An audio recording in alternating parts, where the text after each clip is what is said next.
അല്പം മുമ്പേ ഇവിടെ സംസാരം കേട്ടു, അതായത് ലഹരിയല്ല ആൽക്കഹോള്, മദ്യം എന്ന് പറയുന്ന ലഹരിയിൽ ഉൾപ്പെടുത്താൻ പറ്റത്തില്ലെന്ന്. അങ്ങനെയല്ല, മദ്യവും ലഹരി തന്നെയാണ്, അതും കെമിക്കൽ തന്നെയാണ്. നമ്മൾ ഈ സിന്തറ്റിക് ഡ്രഗ്സ് എന്ന് പറയുമ്പോൾ ഭയങ്കരമായിട്ട് ഭയക്കും. ഇതും ഒരു ഡ്രഗ് തന്നെയാണ്, ഇത് കെമിക്കലാണ്. C2H5OH എന്ന ഒരു കെമിക്കൽ മോളിക്യൂളാണ് ആൽക്കഹോൾ.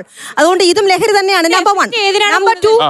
നമ്പർ 2, അധികമായാൽ അമൃതും വിഷം, അതാണ് തത്വം. പക്ഷെ ലഹരിയെക്കാട്ടിലും വളരെ കുറഞ്ഞ സംഭവമാണ് ഈ മദ്യം. അതാണ് അതിന്റെ കാര്യം.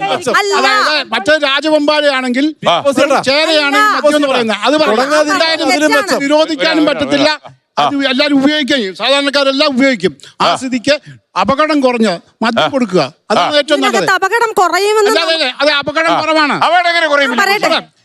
MDMA ഒരു ദിവസം MDMA കഴിച്ചു കഴിഞ്ഞാൽ അതിന് അഡിക്റ്റ് ആണ് അയാൾ.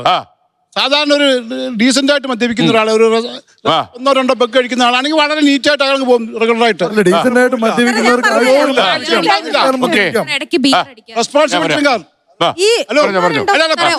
ഇടയ്ക്ക് നമ്മള് ക്രിസ്മസിന് ഈസ്റ്ററിന് ഒരു ഗ്ലാസ് ബിയർ, ഒരു ഗ്ലാസ് വൈന്, ഒരു രസമല്ലേ?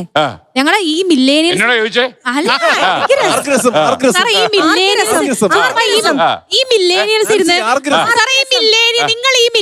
ഇരുന്നിട്ട് നിങ്ങൾ ചുമ്മാ ഈ പൊളിറ്റിക്കൽ ഡിസിഷൻ ഞങ്ങൾ യങ്സ്റ്റേഴ്സിനോട് ചോദിക്കൂ, യങ്സ്റ്റേഴ്സിനോട് ചോദിക്കൂ.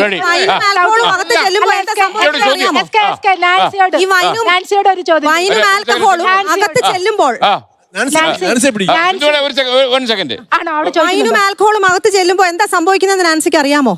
ഒരു ഹാപ്പി ഫീലിംഗ് കിട്ടുന്നുണ്ട്. ഹാപ്പി ഫീൽ എത്ര നേരം നിൽക്കും? അത് ഒതുങ്ങുമോ?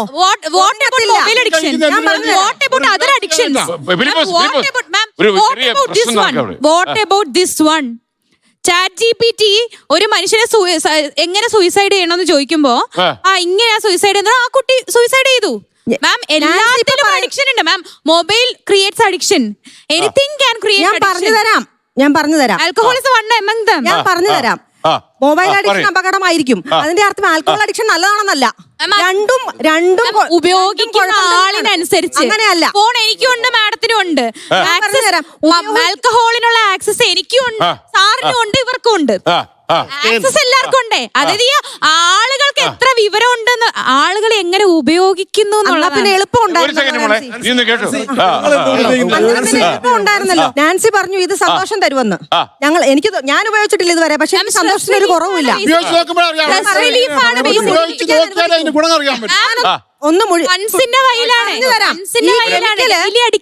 ഈ കെമിക്കല് ശരീരത്തിൽ ചെന്ന് വയറു മുതല് കാലിനറ്റം മുതല് തല ചോറ് വരെ എന്ത് ചെയ്യുമെന്ന് കൃത്യമായിട്ട്